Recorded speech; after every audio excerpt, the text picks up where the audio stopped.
d'hier et d'aujourd'hui, regards humains et équins du 19e siècle à nos jours. Alors cette présentation, elle est à l'interface de l'histoire vue par les humains, et on va voir que peut-être on peut la raconter aussi sous l'angle des chevaux. À l'interface donc de l'histoire, de l'éthologie, parce que à travers des écrits historiques, on peut trouver des éléments sur le comportement des chevaux, puisque c'est eux là qui m'intéressent évidemment, et aussi peut-être, ça c'est moins l'objet, mais peut-être aussi un aspect sociologique sur notre rapport aux animaux et aux chevaux en particulier, qui évoluent au fil des ans et des siècles aussi. Alors, au XIXe siècle, les Mustangs n'ont pas encore forcément ce nom-là. Bon, on les trouve néanmoins sous le nom de chevaux sauvages et clairement après par des écrivains contemporains, ils vont les nommer Mustangs. Et donc ce qu'on voit, c'est que dans des écrits qui mentionnent ces chevaux libres, eh bien, ces chevaux libres sont perçus par les colons qui vont vers l'ouest des États-Unis, sont perçus comme une nuisance. Pourquoi? Parce que ces chevaux libres viennent voler des chevaux domestiques. Donc, on peut imaginer que ce sont par exemple des étalons célibataires, puisque dans la structure sociale des chevaux, il y a des mâles qui vivent en groupe lorsqu'ils n'ont pas de juments, et qui pourraient venir voler des chevaux donc, domestiques, et du coup, bah, les colons avaient bien du mal à récupérer leurs chevaux. Donc ils n'étaient pas forcément bien vus, ces chevaux-là. Et du côté des Indiens d'Amérique, eh bien, pour les Indiens, en fait, moi j'ai découvert en menant mes recherches là que bah, en fait, tous les Indiens ne côtoyaient pas les Mustangs, voire les côtoyaient pas du tout. Et en fait, certaines tribus, comme bah, celles dont on parle le plus, hein, qui sont vraiment cavalières, cavaliers émérites et très connus pour cela, les Comanches, les Sioux, les Cheyennes, les Kiowa Apaches, eux, capturaient réellement ces chevaux sauvages. Donc, je précise, hein, ce sont des domestiques retournés à l'état sauvage. Probablement au XVIIIe siècle, hein, ces chevaux ont retrouvé leur liberté. Donc en tout cas, ces Indiens capturaient ces chevaux-là et savaient en faire des montures. Ils étaient vraiment réputés pour ça, ils pouvaient en capturer parfois 100 en une fois et ensuite les dresser et en faire des montures. Par contre, dans d'autres tribus, c'était complètement absent ou alors vraiment exceptionnel. Et le fait de plutôt certaines personnes avec un talent particulier.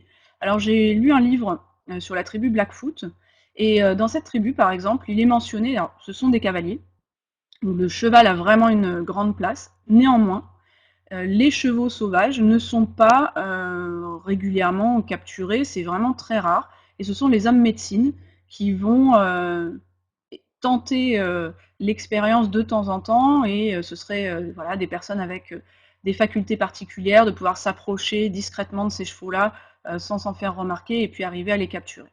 Par contre, alors là c'est dans le livre sur la tribu Blackfoot, quand on s'intéresse aux techniques de dressage, et c'est un petit peu ce qui ressort sans avoir fait beaucoup de bibliographie sur les autres tribus, le dressage, le débourrage de ces chevaux, c'est quelque chose de plutôt musclé et qui est en lien avec, on pourrait dire, l'immersion. Alors l'immersion, c'est un terme scientifique, mais ça correspond bien aussi à ce qui se passe, c'est-à-dire qu'ils emmènent les chevaux dans des marais ou des rivières pour finalement restreindre les mouvements violents des chevaux lorsqu'on monte sur leur dos.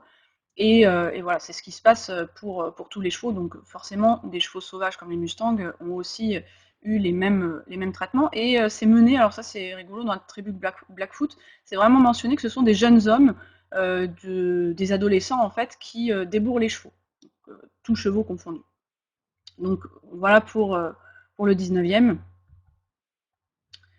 Et 20e siècle, donc je vous ai évoqué en préambule qu'il y avait la Première Guerre mondiale dans mon sujet d'intérêt. Et bien en fait, durant la Première Guerre mondiale, vous savez qu'on a eu beaucoup recours aux chevaux, ânes et mulets. Souvent on oublie les longues oreilles aussi, mais il n'y avait pas que des chevaux, hein, il y avait aussi ces autres équidés. Et donc très rapidement,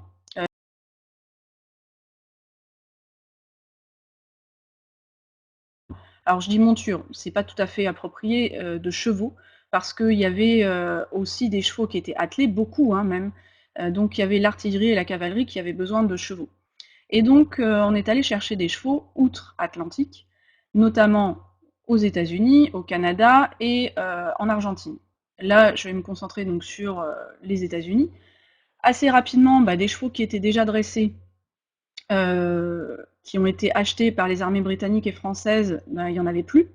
Donc sur la côte est des États-Unis en premier. Et puis du coup, les agents, les officiers même vétérinaires qui étaient en repérage et chargés dans des commissions de recruter des chevaux pour l'armée, se sont déplacés vers l'ouest.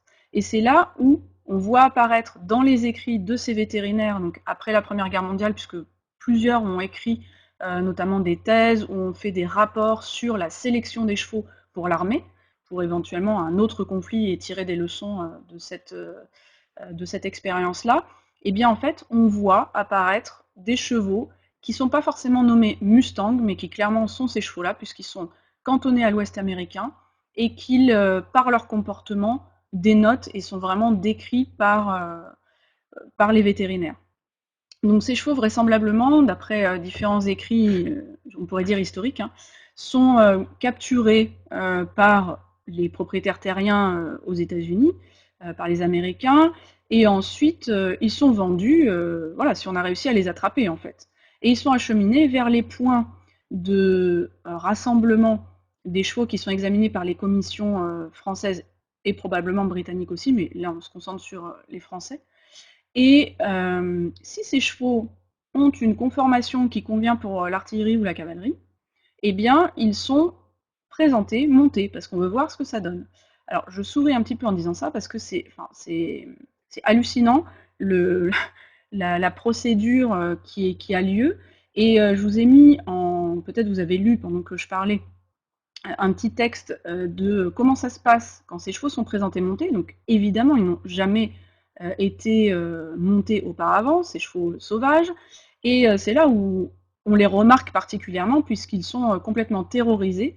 Et les vétérinaires, qui étaient quand même des vrais hommes de chevaux, tout le monde côtoyait les chevaux, et a fortiori les vétérinaires, ils notent vraiment des comportements très particuliers pour ces chevaux-là.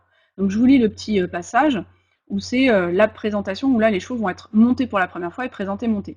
Un boy se cramponnait à une oreille qu'il mordait à belles dents, tandis que le cow-boy s'approchait et se mettait en selle. À peine assis, il éperonnait vigoureusement sa monture, qu'il actionnait en même temps de vigoureux coups de cravache. L'animal bondissait, se défendait, se heurtait aux obstacles environnants, portes, barres des enclos, dans lesquels il donnait tête baissée.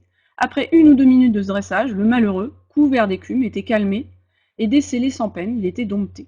Rarement nous avons vu se produire des accidents au cours de ces séances, pourtant impressionnantes et effrisant souvent l'acrobatie. Ah oui, on veut bien le croire. Donc là, ces chevaux-là, eh bien, s'ils passaient ce cap-là, et vraisemblablement c'était plutôt à partir du moment où sur le modèle ils avaient été sélectionnés, ils arrivaient à chaque fois à les monter, eh bien ces chevaux-là étaient comme les autres chevaux, on va dire montables, étaient acheminés par train, donc dans des wagons, jusque dans des points de rassemblement à New York avant de prendre le bateau. Et donc on imagine bien que c'était vraiment très particulier de manipuler ces chevaux-là et extrêmement aussi dangereux, bien que on voit que les accidents étaient, en tout cas au moment de monter dessus, pas si fréquents que ça. Ces chevaux donc arrivent par bateau en France. Je vais revenir après dans la partie où je vais parler plus du point de vue des chevaux. C'est des cargos qui sont pas du tout adaptés pour le transport des chevaux. Alors en particulier dans l'armée française. Pour l'armée britannique, c'est différent. Les chevaux voyagent différemment. Nous en France, les bateaux sont, quand il y a des parties aménagées pour les chevaux, sont dans des stalles attachés pendant toute la traversée. Une traversée qui peut durer 4-5 jours et parfois par mauvais temps jusqu'à 8-10 jours.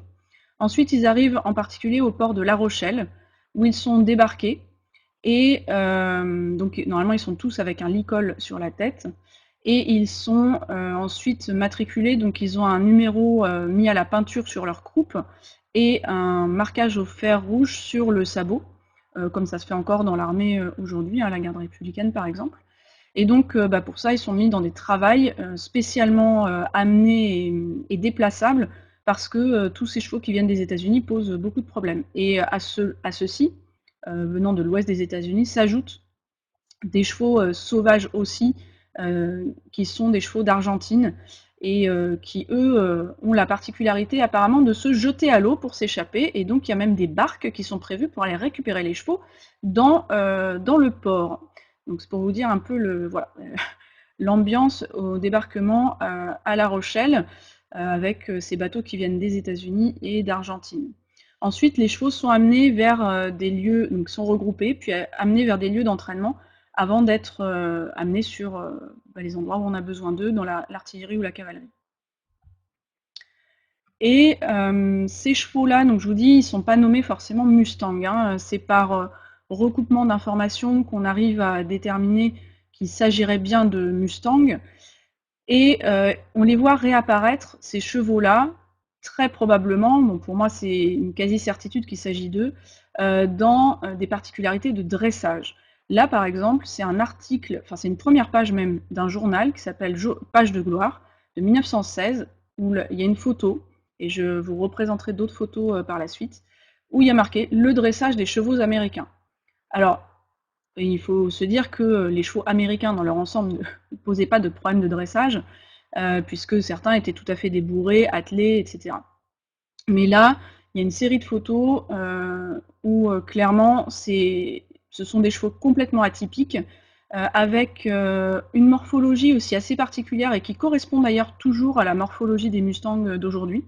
Donc vous voyez, assez costaud, on voit aussi des grandes crinières, hein, donc des chevaux qui n'ont pas été entretenus, je dirais, à ce moment-là, pour les usages, et aussi des techniques spécifiques. Par exemple, ici, vous voyez donc dans un montoir assez mouvementé, qu'il y a un cavalier, il y a un officier qui est sur un autre cheval, et qu'il dirige son cheval d'une main, et il tient ce cheval qui est en cours de débourrage de l'autre. Ces techniques-là, dans l'armée, je me suis renseignée à ce propos auprès de personnes qui sont vraiment au fait de ce qui se faisait dans l'armée à ce moment-là. Ces techniques en dextre n'existent pas, elles sont complètement absentes des manuels de cavalerie. Par contre, c'est des techniques qui existent aux États-Unis pour le débourrage des chevaux, qui existent toujours d'ailleurs. Et donc on peut imaginer qu'il y a eu l'apparition de techniques adaptées au comportement de ces chevaux, on va dire problématiques, et que du coup ça corrobore bien l'idée qu'on a bien affaire à ces Mustangs qui arrivent dans des régiments et qu'il faut en faire des montures et des chevaux d'attelage. Voilà. Donc on reviendra sur les différentes techniques qui ont d'autres aspects aussi.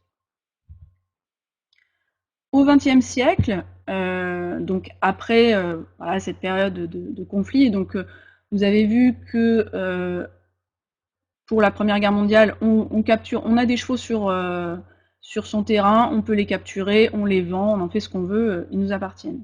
En fait, il y a eu aussi, comme ça, une opportunité d'avoir des chevaux pour pas cher et d'en faire de la viande, tout simplement.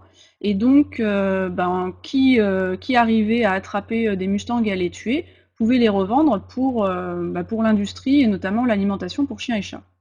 Et donc, voilà, c'était des captures, on peut dire sauvages, hein, qui étaient faites notamment en voiture, et on tirait sur les chevaux et puis ils étaient abattus de la sorte. Ça a ému différentes personnes qui avaient vu cela, et notamment Velma Johnston, qui a milité vraiment pour que les Mustangs ne soient plus abattus sauvagement et pour les protéger. Et donc son action, qui a été portée, je crois, donc, au Parlement, a fait l'objet d'une loi et qui a été connue sous le nom de Wild Horse Annie's Act, puisqu'elle a été surnommée Annie dans sa démarche en 1959. Puis ces traités ont été un petit peu modifiés pour devenir le Wild Free Roaming Horses and Burros Act en 1971. Alors je précise aussi que là vous voyez apparaître Free Roaming Horses, donc des chevaux qui pâturent librement, et burros. Burros, c'est quoi? Un burro, c'est un âne sauvage. Donc autant on a les Mustangs qu'on connaît bien, mais il y a aussi une population de longues oreilles qui vivent à l'état sauvage, donc comme ces chevaux. Et puis quelques croisements avec mules et mulets, il y en a quelques-uns, mais voilà, on a aussi une population d'ânes en fait aux États-Unis qui vit librement. Et donc dans cet acte de 1971, ils ajoutent une disposition, enfin ils reviennent un petit peu sur ce qui avait été écrit en 1959, où ils autorisent les engins motorisés pour capturer les Mustangs, mais non pas à des fins de les détruire, mais de les placer. Et notamment, du coup, ça légalise le fait de capturer les chevaux en les chassant par hélicoptère. Donc ça, j'y reviendrai. En fait, je vous dis, voilà, je parle de chevaux sauvages, là, à longueur de temps, ou d'ânes sauvages. En fait, c'est pour les biologistes, dont je fais partie, et les scientifiques, c'est un abus de langage. En fait, sauvage désignerait un animal qui n'a jamais été domestiqué. Quand on a des animaux comme ceux-là, ces ânes ou ces chevaux, qui sont des domestiques retournés à l'état sauvage, vraisemblablement à la fin du XVIIIe siècle, eh bien, on parle d'animaux féraux. Féral au singulier, un animal féral. Donc, c'est un domestique retourné à l'état sauvage. Et à ce titre, eh bien, les conventions, les réglementations qui protègent les animaux sauvages ne concernent pas les chevaux féraux. Donc c'est là où on a un paradoxe assez intéressant sur notre manière de fonctionner, nous humains, c'est qu'on classe aux États-Unis les Mustangs comme des chevaux sauvages, et à ce titre, ils sont protégés par la loi américaine comme étant un héritage du patrimoine, mais au niveau, par exemple, de l'Union internationale de conservation de la nature, ces chevaux ne rentrent pas dans leurs prérogatives et à ce titre ne sont pas protégés et ne peuvent pas l'être. Donc le terme de sauvage, ça dépend à quelle sauce on le met, et ça c'est l'objet de pas mal de discussions actuellement aussi, ce qu'on entend par sauvage. Changement de diapo. Donc 20e siècle, 21e siècle. Je vous ai mis une carte ici, donc dans un livre qui parle des équidés qui vivent à l'état naturel aujourd'hui, et notamment des chevaux féraux. Donc, vous voyez sur cette carte des États-Unis, il y a des points, donc les États, hein, vous voyez bien les États qui sont découpés. Alors je les ai marqués au crayon parce que moi je ne suis pas très bonne en géographie, mais donc vous voyez bien que sur tout l'ouest des États-Unis, il y a des populations de chevaux qui correspondent à des populations de Mustangs. Donc l'Idaho, le Montana, le Dakota, Wyoming, Colorado, Arizona, Californie, Oregon et Nevada. Et vous voyez aussi, alors sur la côte est des États-Unis, il ne s'agit pas de Mustangs, ceux-là on ne les appelle pas Mustangs, ce sont des chevaux et poneys féraux qui vivent notamment sur des îles, mais pour cela on ne parle pas de Mustangs. Donc on est vraiment sur la partie ouest des États-Unis avec des populations plus ou moins importantes. C'est le Bureau of Land Management qui gère les populations pour limiter la surpopulation. Et l'opinion publique est sensible au sort de ces chevaux. Certaines populations de chevaux sont extrêmement bien connues, on pourrait dire, de la société civile, avec certains qui ont des noms, comme celui dont j'ai montré la photo précédemment, Picasso, qui est mort aujourd'hui. Il y a des chevaux qui ont vraiment des noms, notamment par le fait qu'il y a des photographes qui viennent régulièrement les prendre en photo, prendre des vidéos, et donc qui sont extrêmement suivis. Et puis il y a d'autres endroits où en fait l'accès est tellement difficile que on ne sait même pas exactement combien il y en a. Et donc la connaissance, on pourrait dire intime de ces chevaux dépend vraiment des lieux géographiques où ils sont. Et donc au XXIe siècle, qu'est-ce que l'on fait de ces chevaux? Eh bien en fait le Bureau of Land Management, le BLM, prélèvent des chevaux dans la nature pour limiter leur population, qu'ils estiment être une surpopulation. Il y a aussi des discussions sur le fait que réellement surpopulation ou pas, il y a des concurrences clairement avec le pâturage des animaux domestiques, notamment des bovins. Et donc, en tout cas, le BLM intervient pour regrouper des chevaux et les extraire de leur milieu de vie. Et donc, il les chasse notamment par hélicoptère. Il y a des campagnes de capture par hélicoptère, comme vous voyez sur cette photo. Et ensuite, ils sont placés dans des enclos et potentiellement susceptibles d'être adoptés, notamment placés dans des programmes tels que les Mustang Makeover. Et il y a une initiative allemande, le Mustang Makeover Germany, qui achète ces chevaux qui ne sont pas très chers aux États-Unis, les importe en Europe par avion, donc là le coût est évidemment très élevé, les placent chez des entraîneurs et ensuite en font des chevaux qui sont aptes à l'utilisation, on pourrait dire de loisirs, en faire des compagnons, des montures, et ils sont vendus aux enchères, et en plus des chevaux qui sont entraînés par les entraîneurs, il y a d'autres chevaux qui bénéficient aussi de ces placements, de ces enchères et cette mise en lumière, et donc ainsi ils sauvent quelques dizaines, centaines d'individus. Après, les Mustang Makeover aux États-Unis fonctionnent pas forcément sur le même principe. C'est plutôt expéditif, c'est plutôt des défis en très peu de temps débourrer un Mustang. Le Mustang Makeover Germany, je vais y revenir, est pas tout à fait sur le même modèle. Et puis il y a des campagnes de stérilisation par vaccination, injection aux juments de vaccins contraceptifs, le PZP, qui peut fonctionner, mais encore faut-il arriver à tirer sur les juments, donc que ce soit accessible. Et puis une fois qu'on a tiré une fois, 2 fois sur des juments, après on n'arrive plus à s'approcher aussi près. Hein, donc c'est pas forcément facile à réaliser. Mais ça permet de laisser les chevaux dans la nature du coup, en limitant leur nombre. Maintenant, si on vient sur le prisme des chevaux, donc la même histoire, mais vue de l'autre côté de la pièce. Donc au XIXe siècle, vraisemblablement, ces chevaux débourrés par les Indiens et mis, on pourrait dire mis au travail, ils fonctionnent au départ sur de la résignation, probablement de l'habituation avec répétition des situations, mais voilà, c'est un rapport au départ assez violent, et dans la tribu Blackfoot, par exemple, il est mentionné que si l'homme médecine arrive à capturer un Mustang, ensuite, l'étape d'après, c'est de mettre le cheval à terre et de lui ligoter les pieds. Hein. Donc là, on a vraiment affaire à une technique où l'animal se résigne et il s'en remet à la personne, et puis après, on peut en faire une monture, et peut-être ça peut s'améliorer derrière, mais en tout cas, on n'est pas sur des traitements basés sur la compréhension de l'animal. Pendant la Première Guerre mondiale, on a, comme là au XIXe siècle, hein, des animaux qui vraisemblablement ne comprennent pas ce qui leur arrive. Hein. On a vu par ce petit extrait que je vous ai lu tout à l'heure, de la peur extrême, de la douleur, et ça se répète sans arrêt, sans arrêt, sans arrêt, à toutes les étapes de l'acheminement de ces chevaux depuis la nature où ils ont grandi, jusque dans l'armée française.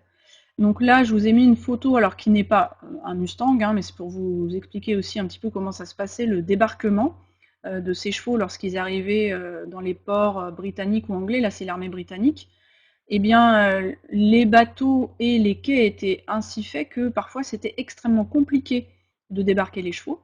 Et par exemple, pour les débarquements des cargos venant des États-Unis et arrivant à La Rochelle, il y avait carrément une équipe de charpentiers qui était prête tout le temps pour intervenir, fabriquer des rampes d'accès et différents pontons pour faire sortir les chevaux des différentes cales et des différents niveaux où ils étaient. Et parfois, les chevaux étaient tellement mis dans le noir depuis plusieurs jours, et certainement aussi avec le mal de mer qui est mentionné, avec des courbatures, des chevaux qui étaient sous-alimentés, etc., que parfois il fallait plusieurs jours pour débarquer une centaine ou 200 chevaux. Et des chevaux qui parfois refusaient de débarquer parce qu'ils se cognaient dans les plafonds, ils glissaient, etc. Donc on a vraiment des animaux qui vivent de façon intense dans leurs émotions ces épisodes-là. Et je reviens sur l'entraînement.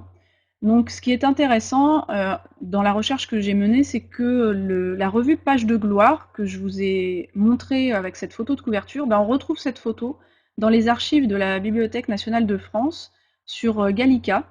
Et en fait, cette photo, elle fait partie d'un ensemble de 3 photos où on voit vraiment que c'est la même situation, enfin il y a eu des photos prises au même moment. Et là, donc, on retrouve cette photo donc, de meilleure qualité que sur la reproduction d'un journal. Et j'en profite pour préciser que dans certains entraînements, voilà, ce qu'on voulait, c'était des chevaux prêts pour l'armée, artillerie, donc dans l'artillerie, ils étaient montés et attelés, ou la cavalerie, et on voulait des chevaux qui aillent sur le front, enfin qui aillent dans les différents détachements assez rapidement. Et normalement, ils auraient dû être dressés. Mais on a vu en quoi consistait la première étape pour ces chevaux-là du montoir, enfin d'être montés. même s'ils étaient montés et qu'ils se résignaient, comme c'est rapporté dans les témoignages des vétérinaires, eh bien vraisemblablement l'effet n'était pas durable. Et ça c'est très connu, hein. Aujourd'hui ça se pratique encore, notamment dans certains Mustang Makeover aux États-Unis. On sait que si on est capable de monter en une journée sur un Mustang, de lui faire à peu près tout ce qu'on veut, et bien le lendemain on le reprend, ou le surlendemain, et c'est un lion, hein. Il y a eu un phénomène de résignation qui s'est produit durant ces heures ou ces minutes, on va dire très très intenses pour l'animal, qui se résigne. Et ensuite, bah, si on le laisse tranquille, cette résignation, elle ne tient pas, et probablement même que ça provoque d'autres dommages, et l'animal a encore plus peur que ce qu'il avait au préalable. Et donc là, l'entraînement, euh, on vise un entraînement en 10 jours pour que l'animal soit apte à être attelé et monté. Donc on voit que c'est extrêmement bref. Et donc je reviens sur cette technique là de dextre. Donc vous voyez cette photo où il y a donc un cavalier sur un cheval. On va voir sur les autres photos que c'est vraiment les mêmes personnes, hein, qui interviennent. Vous voyez qu'on a de nouveau les mêmes personnes avec le même cheval qui est monté à une main, avec cette grande liste et ses balsanes. Ce cheval-là, qui vraisemblablement ça doit être le même cheval, on a réussi à monter dessus. Il est poussé un petit peu de la chambrière derrière. Et voilà, vous voyez les différents officiers. Et on est vraiment sur une place d'entraînement dans un contexte voilà, de conflit mondial aussi, où bah, il faut y aller, hein. Que ce soit pour les hommes ou pour les chevaux, c'était une période très difficile. Et ici, sur cette troisième photo que je trouve particulièrement intéressante, vous voyez un autre cheval, et probablement le cheval qu'on a vu précédemment, qui est au fond. Je pense que c'est lui parce qu'on voit sur la morphologie, on voit qu'il y a une liste en tête et une balsane, c'est très probablement le même cheval qui a fini, on passe au suivant. Et vous voyez un cheval d'à peu près la même morphologie, avec un grand poitrail, une longue crinière assez costaud. Ça correspond tout à fait au physique des Mustangs, donc c'est pour ça que je pense qu'on a affaire à là des Mustangs, et un cheval qui ne comprend pas la traction sur le licol, qui s'y oppose, avec un officier derrière qui actionne vraisemblablement une chambrière pour que le cheval se porte en avant. Donc on a là vraiment voilà, des chevaux qui sont soumis à des entraînements qui ne comprennent pas, d'autant plus que, évidemment, c'est des chevaux qui n'étaient pas en contact avec l'homme avant d'avoir été capturés, et souvent à l'âge adulte. Là, vous voyez la morphologie de ce cheval-là, c'est un cheval adulte qui a plus de 5 ans, hein, 5, 6, 7, 8, 9 ans, on ne sait pas, mais c'est clairement un cheval adulte, probablement qui était un étalon avant. Enfin, voilà, on a du coup des éléments pour dire en plus que c'était pour ces chevaux-là encore plus compliqué que bah, voilà, pour ces autres chevaux qui arrivaient et qui étaient déjà dressés et qui étaient incorporés dans des régiments pour lesquels ça ne devait pas être facile non plus, mais ceux-là évidemment d'autant plus. Et on a aussi un appareil qui fait son apparition, donc qui est mentionné dans des textes militaires, hein, l'appareil de Dumas. Cet appareil de Dumas, c'est ni plus ni moins qu'une stalle de contention fabriquée spécifiquement pour ces chevaux qui posent problème, ces chevaux américains, donc ces chevaux sauvages, extrêmement solides, avec même, vous voyez, si vous arrivez à lire, un nœud de cow-boy, donc on voit bien que ça vient des États-Unis et que c'est adapté à ces chevaux qui posent problème. On place ces chevaux et on les attache dans cette espèce de stalle de travail, et on va bah, en fait l'habituer, c'est pas vraiment l'habituer, mais plutôt lui présenter les différents matériels sur le corps, le toucher partout, selle, tapis, bride, etc. Et on lui donne quand même des récompenses alimentaires, ça c'est mentionné. Et puis après, une fois qu'il accepte tout ça sans broncher, ben on le met ensuite en situation plus libre de mouvement. Et donc en 10 jours, par ce traitement-là, par l'intermédiaire de cet appareil de Dumas, les chevaux sont prêts. C'est là où il mentionne une progression sur 10 jours. 10 jours, c'est extrêmement court, hein. Et ces chevaux ensuite sont amenés dans les différents régiments. Maintenant, on perd la trace de ces chevaux-là. Il faudrait vraiment faire des recherches très détaillées dans différents écrits, puisque ce serait plutôt des poilus, des officiers qui racontent ce qui se passe, puisque on peut imaginer que si ça va bien, ces chevaux disparaissent, sont fondus dans la masse parce qu'ils se comportent comme les autres.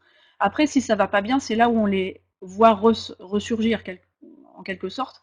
Et notamment, il y a un officier qui mentionne des chevaux canadiens qui posent problème dans un attelage d'artillerie où ils sont à 6 chevaux, je crois.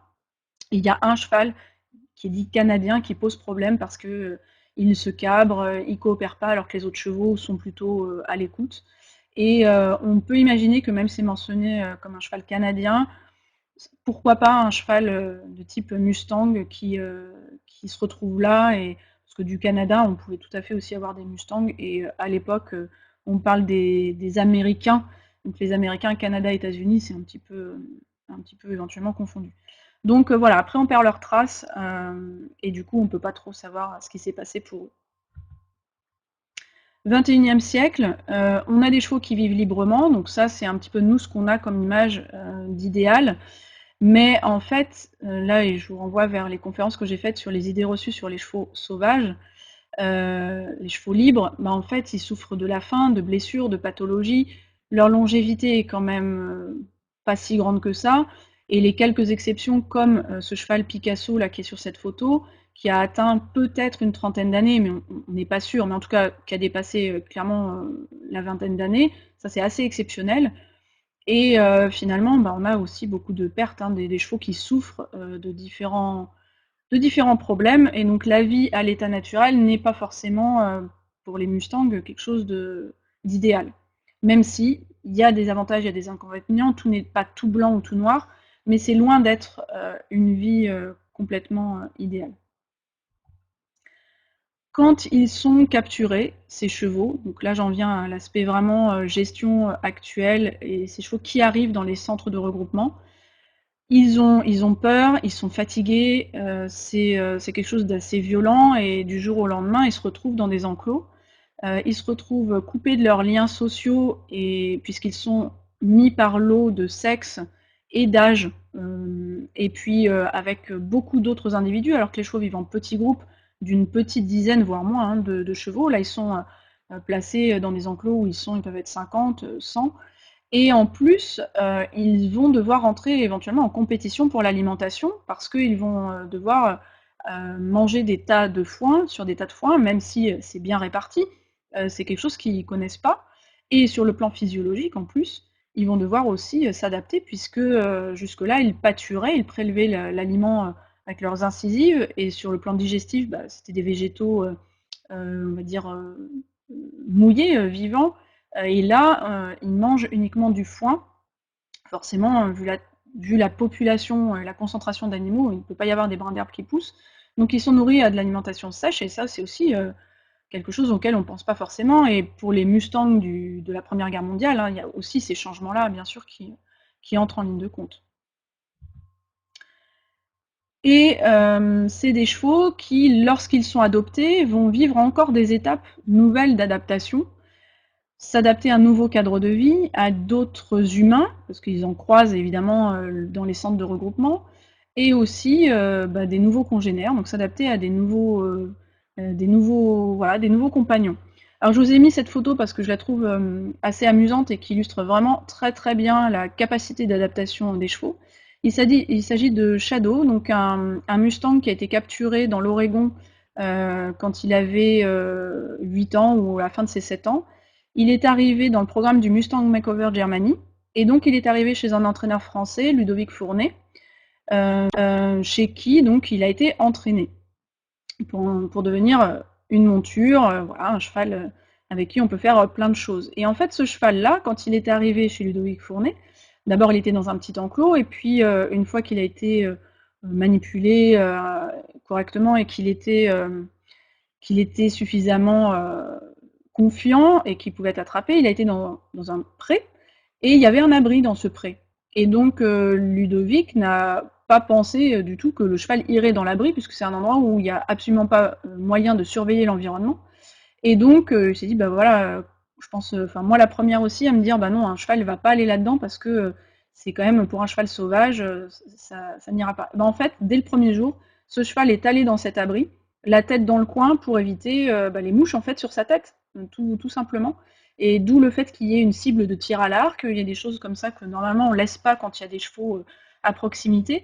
Bah, en fait, c'est parce que Ludovic Fournet n'avait pas du tout anticipé le fait que le cheval irait dans l'abri pour échapper aux mouches. Et donc là, on a l'illustration d'une capacité d'adaptation et qui fait réfléchir aussi sur le confort que les chevaux peuvent trouver à nos côtés par rapport à la vie à l'état naturel. Je pense que c'est aussi un bel exemple de réflexion avec le comportement de Shadow, de ce cheval-là.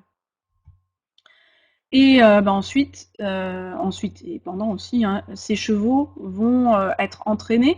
Donc, je disais dans le Mustang Makeover Germany, la particularité, c'est que les chevaux qui sont confiés à des entraîneurs le sont pendant 120 jours, et on est loin des 10 jours de l'armée française, alors, dans un contexte de guerre, certes, mais maintenant, si on prend les chevaux des Mustang Makeover aux États-Unis, c'est en 24-48 heures que les chevaux sont montés. Et donc là, je vous dis, on a affaire à des phénomènes d'immersion. Là, dans ce programme-là, les chevaux sont entraînés progressivement avec une certaine éthique et qui repose vraiment sur les capacités cognitives des chevaux. Donc là, vous voyez, voilà, des exercices en main, il y a aussi évidemment toute une partie montée, puis les chevaux sont montrés en public, et voilà, donc ça fait des chevaux après qui sont confiants avec l'homme et qui peuvent être manipulés et avoir un partenariat avec des humains. Donc là, on a vraiment affaire à leur compréhension de ce qui se passe avec l'homme.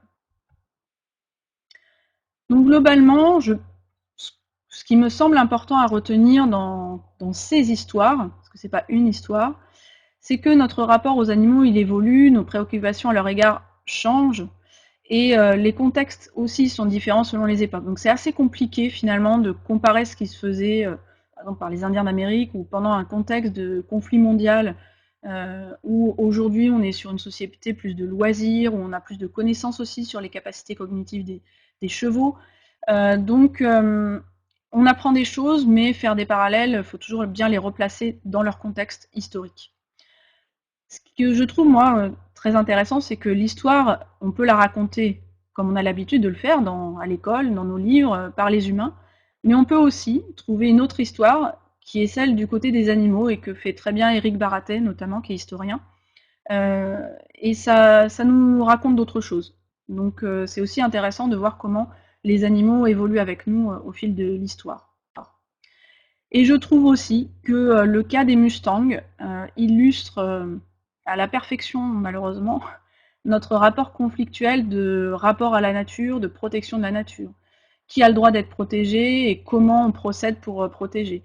Pour certains, c'est un animal sauvage, pour d'autres, ça ne l'est pas. Donc voilà. Je pense que ces Mustangs, ils cristallisent vraiment beaucoup de choses. Après, c'est pas les seuls. Il y a les Brumbies en Australie aussi qui ont les mêmes problématiques, mais qui ont peut-être moins, voilà, qui ont peut-être moins d'histoire que ces Mustangs qu'on connaît bien au fil de différentes approches.